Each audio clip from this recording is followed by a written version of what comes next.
बिस्मिल्लाहिर्रहमानिर्रहीम। अस्सलाम वालेकुम। कैसे हैं आप? आई होप के बिल्कुल ठीक होंगे। प्यारे प्यारे बहन भाइयों, आज हम बना रहे हैं खजूर और तिल की बहुत ही आसान, मुफीद और मज़ेदार रेसिपी।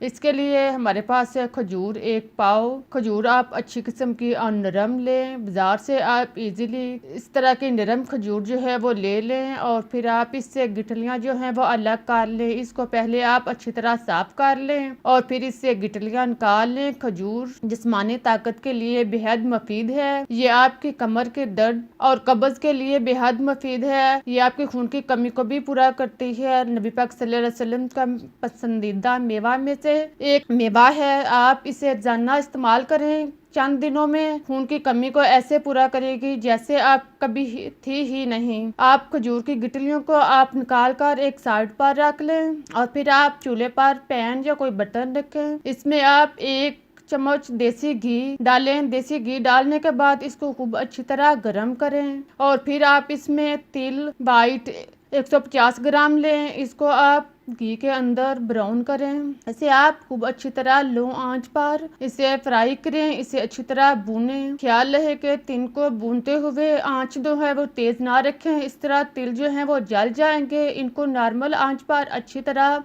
2-3 मिनट के लिए इन्हें ब्राउन करें और साथ में चम्मच जो है वो अच्छी तरह चलाते रहें। जब तिल जो है वो इनका कलर चेंज हो जाए और ब्राउन हो जाए तो आप इनको निकाल लें। इसे किसी प्लेट में या बर्तन में निकाल कर नॉर्मल हालत में होने के लिए रख दें। अब बर्तन को अच्छी तरह साफ करें और फिर इसमें 1 चम्मच घी दोबारा डालें। इसको खूब अच्छी तरह गर्म करें। जब घी जो है वो अच्छी तरह गर्म हो जाए तो इसमें खजूर गिटली निकाल के जो हमने रखी हुई थी वो इसमें डालें और इसे लो आंच पर नरम करें। इसे 1-2 मिनट के लिए अच्छी तरह नरम करें। जब खजूर जो है वो अच्छी तरह नरम हो जाए तो फिर आप इसे चम्मच की मदद से या किसी भी चीज़ की मदद से आप इसे दबाते जाएं और इसको नरम करते जाएं। इसको दबाकर खूब अच्छी तरह हलवे की तरह बना लें। देखें जब खजूर जो है वो नरम हो जाएगी तो वह खुद ब खुद ही हलवे की तरह यानी नरम होना शुरू हो जाएगी। आप इसे दबाते जाएं और नरम करते जाएं। इसको आप लो आंच पर इसी तरह तैयार करें। जब खजूर जो है बिल्कुल नरम हो जाए और हलवे की तरह बन जाए तो आप इसमें इलायची पाउडर आधा चम्मच शामिल करें और फिर इसको अच्छी तरह मिक्स कर लें।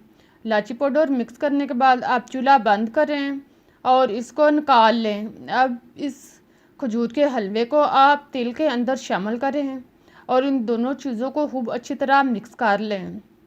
इसको आप चम्मच की मदद से खूब अच्छी तरह यकजां करें। हलवे को आप इस तरह बनाएं कि इसके अंदर तिल और खजूर जो हैं वो बिल्कुल यकजां हो जाएं, वो बिल्कुल आटे की तरह जो हैं वह बन जाएं। इनको खूब अच्छी तरह चम्मच के साथ मैश करें। देखें जब तिल और खजूर जो हैं वो अच्छी तरह मैश हो जाएं बिल्कुल इस तरह, तो आप थोड़ा सा अमेज़ा लें और इसको हाथ की हथेली पर रखें। थोड़ा सा अमेज़ा लेने के बाद अब आप इसे हाथ की हथेली पर रखकर फैलाएं और फिर दरमियान में आप बादाम की एक गिरी रखें और इसको फोल्ड करके इसका गोल सा बॉल बना लें। इसी तरह इसे दोनों हाथों की मदद से घुमाएं और इसका दरमियाने साइज़ का बाउल तैयार कर लें। इस तरह आप दूसरे बाउल जो हैं वो भी इनके अंदर बादाम के गिरे रखते जाएं और बाउल जो हैं वो तैयार करते जाएं। सारे बाउल तैयार करने के बाद अब आप कोकोनट लें, कोकोनट पाउडर लें या आप कोकोनट को क्रश कर लें। इसको आप बाउल को इसके अंदर रोल करें और फिर हाथ की मदद से इसे दबाएं और कोकोनट जो है वो बाउल के गिर्द अच्छी तरह लगा लें। देखें इसी तरह आप बाउल को कोकोनट में रोल करने यानी गरी में अच्छी तरह रोल करने के बाद लड्डू तैयार कर लें। ये बहुत ही मज़ेदार और मुफीद लड्डू हैं। ये ना सिर्फ आपको सर्दी से बचाएंगे बल्कि आपके हर किस्म के दर्द से भी निजात दिलाएंगे। आपको जोड़ों के दर्द, कमर के दर्द, घुटनों के दर्द, कोई भी आपके जिस्म में कमज़ोरी हो वो इसको आप दिनों में नहीं बल्कि घंटों में ख़त्म करेंगे। आप इसे बनाकर रख लें। आप इसे 2 महीने के लिए इस्तेमाल कर सकते हैं।